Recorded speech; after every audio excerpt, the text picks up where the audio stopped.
Hi everyone, welcome back to a online solution. क्या हाल है जी? आज फिर से आपके लिए हाजिर हूँ सेकंड वीडियो के साथ। तो जिस तरह से पहली वाली वीडियो मैंने साइंस का बताया था, तो आपने बहुत ज्यादा प्यार दिया और आप लोगों ने कमेंट किया सर कि उसी तरह वीडियो बनाए लिख लिख करके। तो मैं कोशिश तो करता हूँ, लेकिन बड़ा ज्यादा टाइम लगता है और कॉपी में लिखना वगैरह। तो चलो फिर भी आपके लिए हाजिर है। मैंने 5 क्वेश्चन लिए यहाँ पे। देखिए इनमें से कौन कौन सवाल आपको याद है। मैंने हिस्ट्री का है, मेजनी कौन थे, जल संरक्षण से आप क्या समझते हैं, क्या उपाय इसके, ब्रिटेन वुड्स सम्मेलन का मुख्य उद्देश्य क्या था, सूचना का अधिकार कानून लोकतंत्र का रखवाला है कैसे, आपदा प्रबंधन की आवश्यकता क्यों है। ये सवाल 3 तरह से पूछा जाता है। आपदा प्रबंधन की आवश्यकता क्यों है, आप या तो फिर आपदा प्रबंधन के उद्देश्यों की विवेचना करें, या आपदा प्रबंधन की क्या उपयोगिता। तीनों का आंसर एक ही होता है। ठीक है, तो पूरी वीडियो ध्यान से देखिएगा, अच्छी तरीके से आपको आपके लिए एकदम एकदम आसान लैंग्वेज में मैंने लिखा है। ठीक है ना, जो कि बड़ा आसान तरीके से याद हो जाएगा, समझ में भी आ जाएगा। उसके बाद आपको दूसरी मैटर ये है कि आपको कैसे लिखना है कॉपी, वो पता चल जाएगा। ठीक है ना, तो चलिए शुरू करते हैं। पहली बार आ रहे तो चैनल को सब्सक्राइब कर लेना जो नए नए हो, और जो आप लोग जो भी हो अच्छी लगती वीडियो लाइक जरूर करना। ठीक है ना, आइए पर्दा उठाते हैं। उठा दो पर्दा, उठा दो पर्दा। देखिए मैंने यहाँ पे, और ये कॉपी, ये पेज मैंने खुद से प्रिंट आउट किया। आप अगर आपको मार्केट में वगैरह मिलता है तो ठीक प्रैक्टिस करो, नहीं तो अपने आपका जो कॉपी है ना, इस प्रकार कॉपी को लैंडस्केप कर लेना। ठीक है ना, ऐसे और ऐसे लिखना। तो देखिए एग्जाम में कॉपी एकदम इसी प्रकार मिलेगा। ये मैंने लिख दिया यूं ही। ठीक है, अब देखिए मैं तो फिर बताता हूँ वही कि आपको 2 ही कलम यूज करना है, ब्लैक या ब्लू। तो मैंने ब्लैक से सिर्फ उत्तर यहाँ पे लिखा, प्रश्नोत्तर। अब ब्लू से मैंने आंसर दिया, या तो आप सिर्फ ब्लू से लिखो और ब्लैक से आंसर दो। ठीक है ना, इससे आंसर के दौरान कोई भी ब्लैक पेन यूज नहीं करना, मतलब दूसरा कलम यूज नहीं करना। ठीक है, तो देखो मैंने क्या लिखा है। पहले सवाल क्या था, मेजनी कौन था। अब देखो आप लोग सवाल करते हैं सर अगर इसमें से मुझे 5 वाला पहले याद है तो 5 वाला लिख देंगे। बिल्कुल लिख सकते हैं आप, जो याद है आप वो लिख दीजिए पहले, लेकिन यहाँ पे इंडिकेट कर दीजिए ऐसे वाला। मैं समझता हूँ कि ऊपर में आप जब लिखते हो ना तो ज्यादा बेस्ट होता है, एग्जामिनर को पूरा क्लियर लगता है कि हाँ इतना नंबर वाला सवाल है। यहाँ पे आपको चौथाई जो एग्जाम में रहेगा तो इसको कुछ नहीं छेड़छाड़ना है, इधर भी नहीं और इधर भी नहीं छेड़ना है, क्योंकि इधर नंबर वगैरह बैठेगा आपका। ठीक है, देखिए आपको अगर ऐसे लिखते हैं एग्जाम हॉल में, तो मैं तो बोलता हूँ यार 2 नंबर का सवाल है, 2 नंबर एकदम हंस के देगा वो, नहीं कैसे देगा, देना पड़ेगा उसको, हर हाल में देना पड़ेगा। देखिए पढ़ते हैं, मेजनी कौन था। तो मेजनी को इटली के एकीकरण का मसीहा कहा जाता है, जानते हैं आप। वह एक साहित्यकार, गणतांत्रिक विचारों का समर्थन था और योग्य सेनापति भी था, ये तो जानते हैं। और उसमें आदर्श गुण अधिक और व्यवहारिक गुण कम थे। ठीक है ना, उसने कहा कि गणतांत्रिक उद्देश्यों के प्रचार के लिए 1831 में यंग इटली की स्थापना की। एक बात याद रखिए, जब आप हिस्ट्री का क्वेश्चन आप आंसर लिखते हो तो अगर डेट आता है तो डेट जरूर मेंशन कीजिए आंसर में, क्योंकि डेट जब मेंशन करते हो ना तो क्वेश्चन का वैल्यू जो है, आंसर का वैल्यू जो वजन बढ़ जाता है। ठीक है ना, तो यहाँ पे मैंने मेंशन किया, आप इसको चाहो तो अंडरलाइन भी कर सकते हो, लेकिन ब्लैक से करना, मैं रेड यूज कर रहा हूँ यहाँ पे, कॉपी चेक कर रहा हूँ मैं। ठीक है ना, तो जैसे आपकी कॉपी है तो चेक ऐसे ही करना है। 1831 में यंग इटली की स्थापना की गई। मेजनी का उद्देश्य क्या था, ऑस्ट्रिया के प्रभाव से इटली को मुक्त कराना। इटली जो है ऑस्ट्रिया के इफेक्टेड में था, प्रभाव में था, उसको उससे आजाद करवाना था। मुक्त मतलब आजाद करवाना था, तथा संपूर्ण इटली का एकीकरण करना था। तो इटली के एकीकरण में मेजनी का बड़ा योगदान। अब देखिए ध्यान से, आप मेरी राइटिंग पढ़ पा रहे हैं, बिल्कुल आप पढ़ पा रहे हो, मैं तो 100% बोलता हूँ आप शायद पढ़ पा रहे होंगे। आपको भी ऐसी राइटिंग लिखना है, फॉन्ट जो भी हो इसका कोई असर नहीं पड़ता है, बस साफ साफ हो कि एग्जामिनर पढ़ ले। और देखिए ध्यान से, ये जो है ना चौथाई, इसको एकदम सेम ले जाना सीधा। शुरू में पहला लाइन आपको थोड़ा पैराग्राफ चेंज कर लिखना है ताकि लगे कि कुछ लिखा है बंदों ने। उसके बाद जहां पे कॉमा की जरूरत है कॉमा दीजिएगा, जहां पे फुल स्टॉप की, बहुत से बच्चा फुल स्टॉप नहीं देते, देखिए फुल स्टॉप है ना, फुल स्टॉप की जरूरत, वहां पे फुल स्टॉप भी देना है, पूर्ण विराम जिसको बोलते हैं। देखिए यहाँ पे दिया मैंने, यहाँ पे दिया। उसके बाद ये कोशिश करना इधर वाला ना सेम आए, मतलब थोड़ा मैं आगे पीछे तो होगा, लेकिन फिर भी कोशिश कीजिएगा सेम आए। अगर घट रहा तो जगह बढ़ा के लिख दीजिएगा। उसका दूसरा पॉइंट ये नोटिस कीजिए आप कि मैंने जो लिखा है, देखिए 2 वर्ड के बीच का डिफरेंस लगभग सेम। देखिए यहाँ पे जो डिफरेंस है, यहाँ पे भी उतने ही डिफरेंस मैंने दिया, मतलब ज्यादा नहीं। बहुत लोग क्या करते हैं ना, यहाँ लिखते हैं फिर यहाँ लिखते हैं, उसको लगता है कि हम कॉपी भर देंगे नंबर मिल जाएगा। ऐसा कतई नहीं है, आप आंसर सही लिखोगे नंबर मिलेगा। अब ये टीचर ये क्वेश्चन पढ़ेगा ना, एकदम ऐसे सही करेगा और आपको 2 नंबर यहाँ पे बैठा देगा। ठीक है ना, आगे बढ़ते हैं। दूसरा सवाल क्या है, जल संरक्षण से आप क्या समझते हैं, इसके क्या उपाय है। देखिए आइए पढ़ते हैं।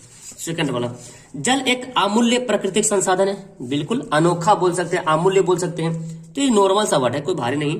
जल का सही उपयोग करना ही जल संरक्षण है। अगर हम जल का सही उपयोग करें वही क्या है, वही जो है जल संरक्षण है। जल संसाधन की सीमित आपूर्ति है। जल जो है संसाधन की सीमित, एक हम लोग मानते हैं कि जल क्या सीमित है, वो एक न एक दिन में भी खत्म हो सकता है। मतलब आप देखते हैं ना, बारिश नहीं हुई तो जल का संकट हो जाता है। तो यहाँ पे आप ये लाइन यूज कर सकते हैं, एक सीमित आपूर्ति है। तेजी से फैलते प्रदूषण, क्यों? क्योंकि प्रदूषण तेजी से फैल रहा और समय की मांग को देखते हुए जल संसाधनों का संरक्षण अनिवार्य है। इतना तेजी से प्रदूषण फैल रहा, बड़ी बड़ी नदियां तालाब गंदा हो रही है, और समय को देखते हुए भी, अभी समय भी देख रहे हैं, लोग बढ़ रहे हैं, है ना, घर बन रहे हैं, पेड़ पौधे कट रहे हैं, बारिश कम हो रही, मतलब समय की मांग को देखते हुए मतलब यही हुआ। अब जनसंख्या बढ़ रही है, बारिश कम हो रही, पेड़ कट रहे हैं, तो इससे अगर देखा जाए ऐसा प्रॉब्लम से, तो जल का अनिवार्य एकदम लाजमी है, जल का संरक्षण, है ना। अब देखिए, मैंने पहला जब शुरू किया तो पैराग्राफ थोड़ा चेंज किया, फिर लिखना शुरू किया। यहाँ पे देखो, यहाँ पे मैं कोशिश किया कि यहाँ पे बढ़ जाए, लेकिन फिर ज्यादा डिफरेंस हुआ था। तो आप कोशिश कीजिएगा, जैसे जो वर्ड लिख रहे हैं तो थोड़ा सा यहाँ पे देखो, कुछ ज्यादा हो गया, कुछ कम होता है, इतना चलेगा।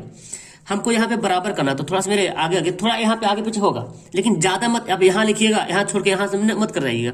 अगर वर्ड अटता तो हटा दीजिएगा, जैसे मैंने यहाँ पे आपूर्ति वाला हटाया है। अब उसके बाद हमको उपाय बताना, तो फिर यहाँ से पैराग्राफ चेंज कर लिख दिए। उपाय निम्न है, 3 उपाय लिख दिया। जल की उपलब्धता को बनाए रखना है, जल को प्रदूषित होने से बचाना। अब देखिए, अगर गलती हो जाए तो कट कुट नहीं करना है, थोड़ा कोशिश कीजिए। चलो देखिए, यहाँ देखो गलती हो मेरा, का लिखा तो हमने खाली यूं ही ऐसे कर दिया। आपको ऐसे ऐसे ऐसे रगड़ मत देना है, ठीक है। अभी कॉपी चेक नहीं हो रहा मेरा। जल को प्रदूषित होने से बचाना है, प्रदूषित जल को स्वच्छ कर उसका पुनर्चक्रण करना। जो जल प्रदूषित हो गया उसको स्वच्छ करके फिर से उसको रीयूज करना है। तो टीचर पढ़ेंगे कॉपी ना, तो आपका तो आंसर एकदम हंस करके दे देंगे। मैं तो 100% बोलता हूँ, मेरे को आ गया तो मैं तो, अच्छा ऐसा कॉपी लिखा है तो यार, तो समझ सकते हो यार, नंबर कौन नहीं देगा, किसी की हिम्मत नहीं कि नंबर काट ले, देखिए, है ना। और आपको देखने में ठीक ठाक ही लग रहा है मेरे ख्याल से। उसके बाद भी आपकी भी राइटिंग जो भी हो, बस साफ साफ लिखिएगा। देखिए, तीसरा सवाल क्या था, ब्रेटन वुड सम्मेलन का मुख्य उद्देश्य क्या था।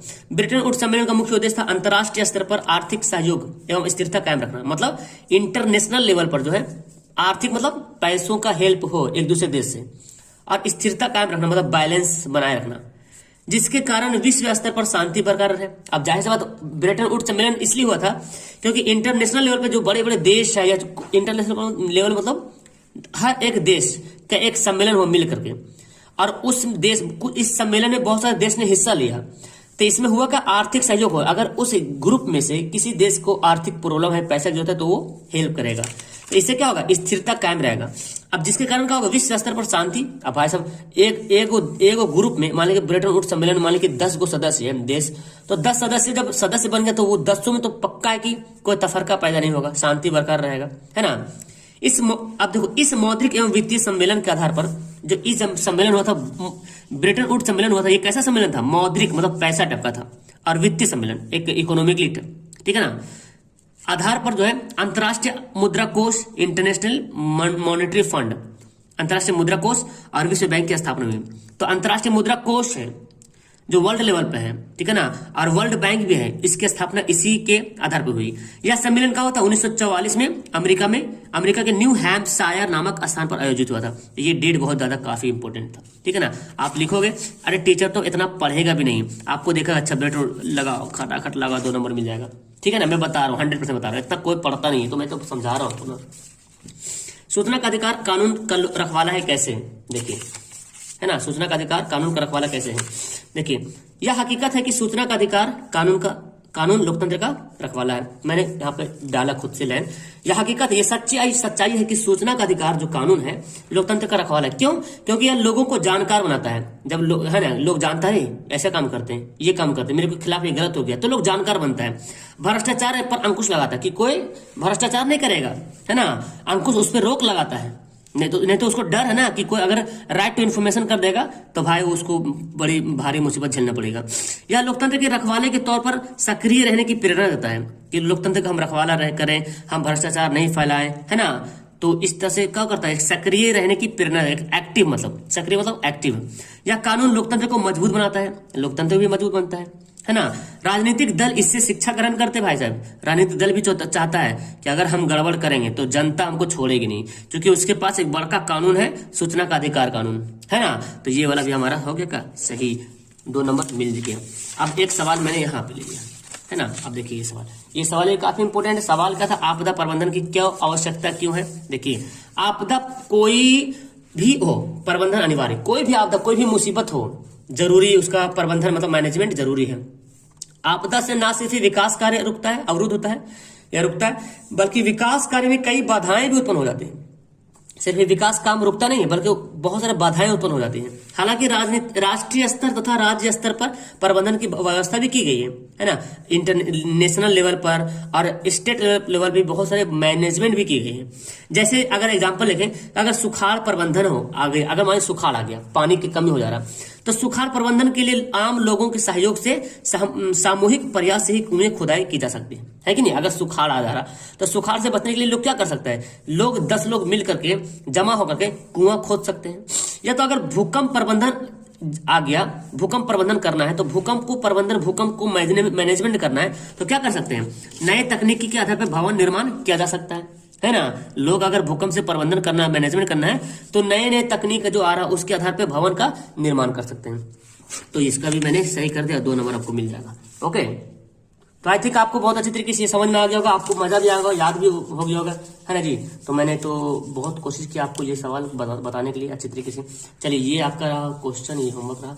ओके, इसको भाई आप लोग नोट डाउन कर लेना, स्क्रीनशॉट वगैरह ले लेना, ठीक है ना। और आपको एक मैं सवाल का जवाब होमवर्क दे रहा हूँ, वो सवाल को आप मेरे को होमवर्क दे सकते हो। सवाल ये है, हरित क्रांति क्या है। हरित क्रांति क्या है, चलिए देखिए, है ना। इसका होमवर्क आप लोग आंसर कमेंट कीजिए। ये सब देखो, ये बनता है, मैं तो बना लेना, ठीक है ना। यहाँ पे एक मिस्टेक यहाँ पे कौशिक होगा, ठीक है। Okay bye.